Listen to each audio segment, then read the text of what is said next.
From LEX 18, your official UK sports station for Big Blue Nation, this is BBN Tonight. Presented by Central Bank, the official bank of UK Athletics. Welcome to BBN Tonight. I'm Keith Farmer. And I'm Anna Tarullo. Tonight, spring football rolls on for the Cats, and we've got the latest from Liam Coen. And we'll look ahead to tomorrow's Pro Day and NFL Combine. Plus, Nick Mingione will talk to us about the baseball team's SEC sweep. But let's start with football because the Cats just hit an important milestone. Let's break it down in tonight's Big Blue story presented by Baptist Health. Today was practice number 7 for UK football. They get 15 total for the spring, and offensive coordinator Liam Coen talked about how he's feeling as we basically hit the halfway mark. We have our core offense in right now. Like basically, hey, who do we want to be for the most part moving forward? We have that in. Now it's about some wrinkles, some situational football, third down, red zone, our last plays of the game, end of game situations, getting that stuff in. There's a lot of past concepts that we can still continue to install, but it's really about what is our core philosophy going to be, and I think we have that in. It's just now about getting better at those things day by day. Anna, this is interesting to hear this, that they have the core offense in, just 7 practices in, and good to hear that they're picking up on this new system so quickly. That's right, and I love that he's focused on identity. What he said earlier in the week, too, was that a lot of these older guys on the offensive line will be the identity of this team, and they're going to take them as far as they can go, and he's following them. Coach Coen also talked about former JUCO product Jeremy Flax. He's a former 4-star recruit and was listed as the top JUCO offensive tackle and the number 8 overall JUCO prospect by 24/7 Sports. Now, he's a redshirt sophomore at Kentucky, and so far, Coen is impressed by how he's filling in at a position of need.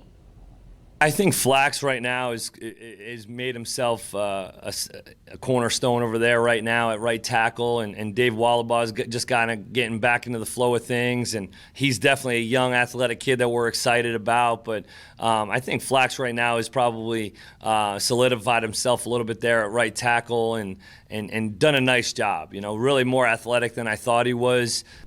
And Keith, with a couple of O-linemen moving on to the NFL, it sounds like Flax is helping answer at least one question mark on the Big Blue Wall. I mean, why not? He's 6'5" and 356. I mean, it's going to take you a half a day just to walk around the guy. Love that. Trying to go up against him, and then you hear that he's also that athletic. Yep. I mean, that's exciting news. Yes, exactly. Good news to your ears. Turning to basketball, Coach Cal is dipping into the transfer market again. Davidson, Kellar Grady has committed to Kentucky.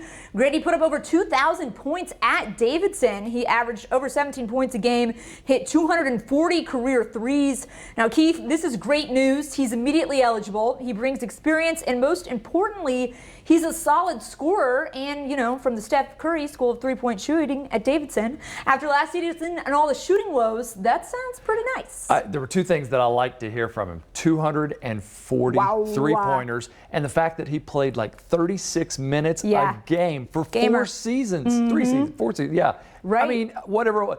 That's He's amazing. seen every to hear situation that you could see. Exactly. That many games, that many minutes.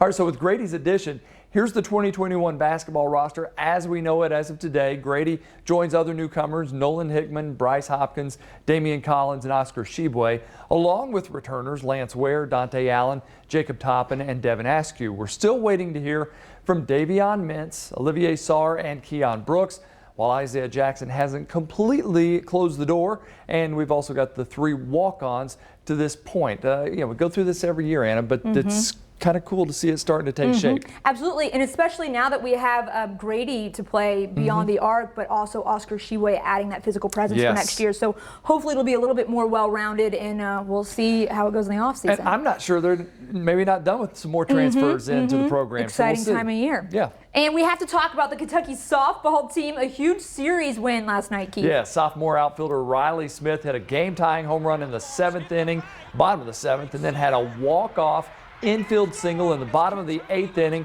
steer the number 7 Wildcats from a 4-run deficit, and then stun number 3 Alabama. Cats captured the series over the Crimson Tide with a 5-4 win and extra innings last night at John Kropp Stadium. Look at them celebrating there. UK now 25-4 on the season, and head coach Rachel Lawson had a pretty good night as well. I think they now know, they believe that they belong with the elite. We've always won games at Kentucky, But to be able to dominate like this, even when things aren't going our way, usually we've won games because we were really scrappy on defense and we had great pitching performances and we could win 1-0, but we weren't in these like monster boxing matches a lot. We started to, the last couple of years, but this year it seems that the team has really embraced that role and they enjoy being in it. And I think they truly believe they belong.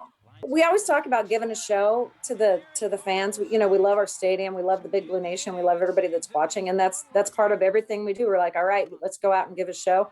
And I felt like tonight we really did do that. So I feel great about it. It was so exciting. Probably this is one of the, best times I've had as a coach here at Kentucky. That's pretty cool. She's had so many good moments here, and it's good to hear how much fun she had last night. I'm telling you, she's quickly turning into one of my favorite coaches. I've just been here a couple weeks, but I love hearing from her. It's like she just gets it. Yeah. Putting on a show for the fans, respecting the Big Blue Nation. Very, very cool. And coming up next on BBN Tonight, we'll take another look at UK's upcoming Pro Day.